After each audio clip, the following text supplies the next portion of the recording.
Will Jordan Love ever play at the level Jayden Daniels is right now? That's tough. It's because I don't think that their seasons are that dissimilar, right? Jordan Love missed 2 games, and he had about a little bit less than 200 fewer yards on the season than Jayden Daniels. They both had 25 touchdowns, and Jordan Love had 2 more interceptions, but he had that long run where he didn't have any interceptions. What are you seeing from Jayden Daniels that makes you think that Jordan Love isn't playing to that level? I mean, it's mostly that knowing when to tuck and run. Like, sure, they're definitely scheming in more quarterback runs in Washington. It's a skill that Jayden Daniels, I do believe, is better than Jordan Love at. He is more athletic. He's faster. He's quicker. That said, I'm fully confident that Jordan Love, and I know, like, everyone's like, oh, he's been in the league for how long? Like, be real, guys. This is his 2nd year in the league. I don't care if he's been in the same system. Like, sure, he knows the playbook, but that doesn't mean he's getting game speed practices his first 4 years while he was waiting to be a starter.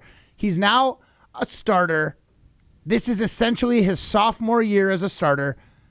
It seems like a common trope, but it's real. We saw it with C.J. Stroud. We're kind of seeing it with Jordan Love. This is his sophomore slump. C.J. Stroud, everybody at the end of last year thought he was the best rookie quarterback in the history of rookie quarterbacks, and literally the next year, a rookie quarterback dethrones him, making it to the NFC Championship game as a rookie. I really believe that Jordan Love, if he can just have a little bit more awareness of knowing when, even if you're only going to get 3 yards, go ahead and take those 3 yards. Nothing's open downfield. If you've got the opportunity, take it. And I think that's something, along with that leadership that Matt LaFleur is trying to pound home and say we need Jordan Love to be more of a leader.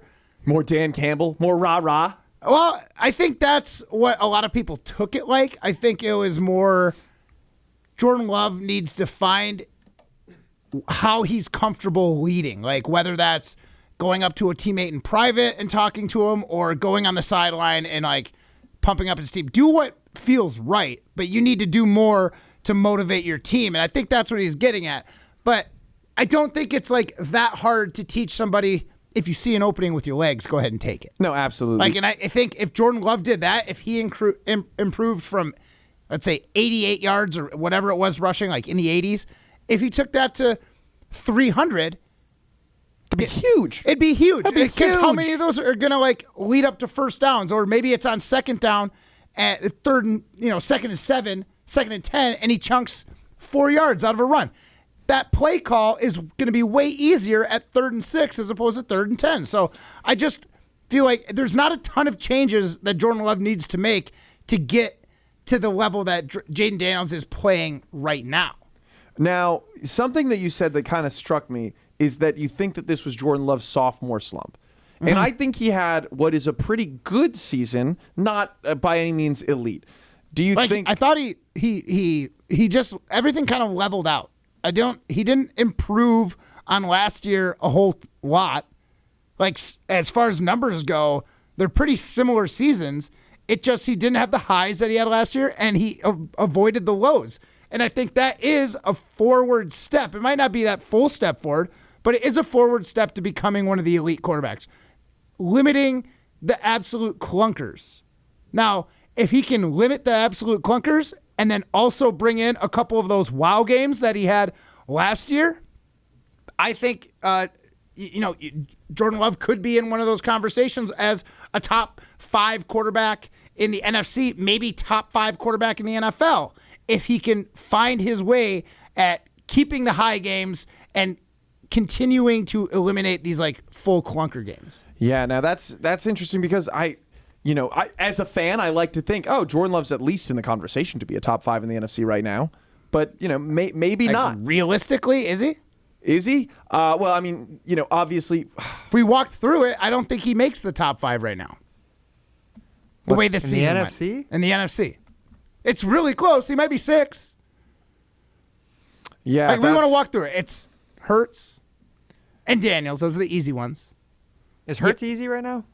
Well, I mean, he's in the championship game, and Hurts had a pretty good season. Hasn't been as great since his concussion, but Fair. He had a pretty good season. And then you've Matt got Stafford, Goff. Goff was without a doubt better than Jordan Love this season. Darnold had a good season. Sure, he had a pretty abysmal finish to the season, but statistically, if you're just going to look at the numbers, you could put Darnold up there. Like, there's Baker would also be up there. Yeah, I was going to say Baker Mayfield is in looks that good. mix. Like, I'm not saying he's not top 5, but I'm saying he's definitely, without a doubt, he's fringe top 5.